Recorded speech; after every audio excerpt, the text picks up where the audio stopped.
खमना बयबो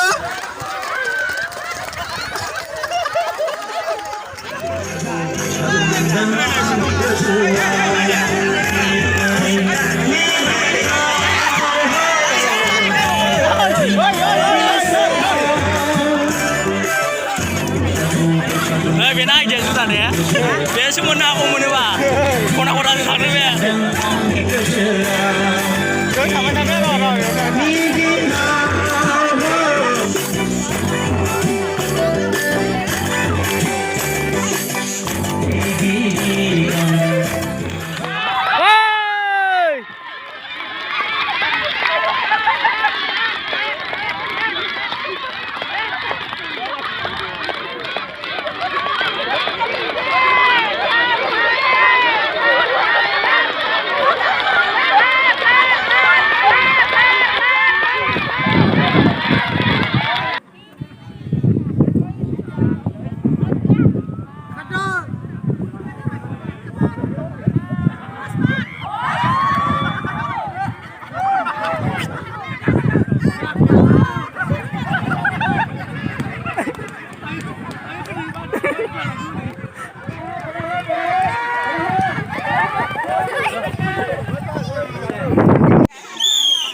मोननैबो हानजाया बोलो हो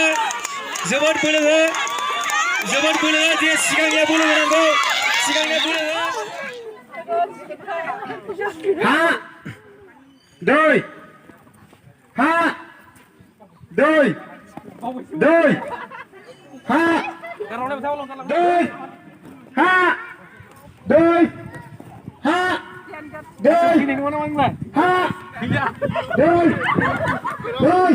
खुलुमबाय बड'लेण्ड बुब्लिनि गासै अनसायगिरि बिथांमोनखौ आंनि गोसो गोरबोनिफ्राय बरायबाय बड'लेण्ड बुब्लियाव आं चिरां जिल्ला बिजिनिनिफ्राय मोगथां बर' बे समाव आं दङ आंनिनो आंगो गामि सेनं हास्रावबारि गामियाव बे समाव बैसागुजों लोब्बा लाखिनानै मिनिस्लु क्लाब आरो सेनं हास्रावबारि मिनिस्लु क्लाब आरो लाइब्रेरिया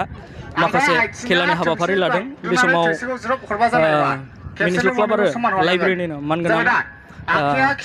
एडभाइजार बिथां जोंहा नैबे दंफैयो बे समाव आङो माखासे मा खेला लादों आरो मा थांखि दं बेफोरखौ आङो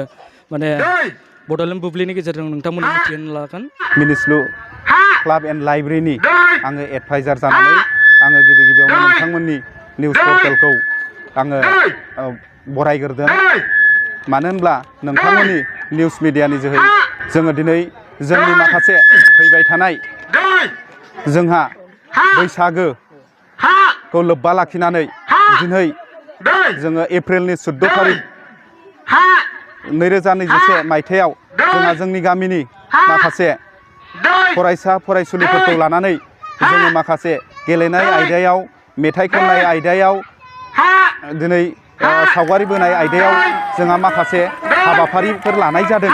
आरो बेवहाय जोंहा बै हाबाफारिखौ लानायाव जोंहा माखासे जोंहा सिङाव माखासे गोबां मोनसे गोनांथार बा मोनसे थांखिफोर हाबसननानै दङ दिनै जोङो हिनजावसा हौवासाफोरनि थाखाय 100-200 मिटार जोङो खारनाय लादों बे खारनायाव जोंहा थांखि दङ दिनै जोंनि बे सेनं हास्रावबारि गामिनिफ्रायनो जोङो मोजां उन्दैनिफ्रायनो जोङो मोजां फोरोंहरनानै जोङो बिथांमोनखौ रोखा खालामहरनानै दाख्लैसो 2020 मायथाइयाव जालांनाय जानुवारि 27 थारिखआव जालांनाय मोनसे बर' सुक्ति गोरोबथायाव माखासे गोबां बेवहाय गेलेमु आयदायाव फरायसालिफोर बा स्पर्ट्स इउनिभार्सिटिफोर बा साइफोर बियो गोबां सौफैनो हादों जोङो जाहाथे जोंनि गथ'फोरखौ बा फरायसाफोरखौ जोङो बै फरायसालिफ्राव इनस्टिटिउसनफ्राव जोङो सोहरनानै जोङो सासे मोजां नेशनेल इन्टारनेशनेलनि गेलेगिरि मोननो हायो आरो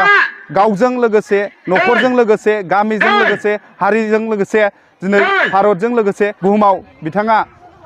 देरहासार जानानै जाहाथे हादरनि हारिनि मुं खामायनो हायो बैफोरखौ लानानै जोङो नैबे हाबाफारिखौ खुंनाय जादों दिनै जों दाखालिसो नुनाय बा मिथिदों दिनै सासे आसामनिनो सासे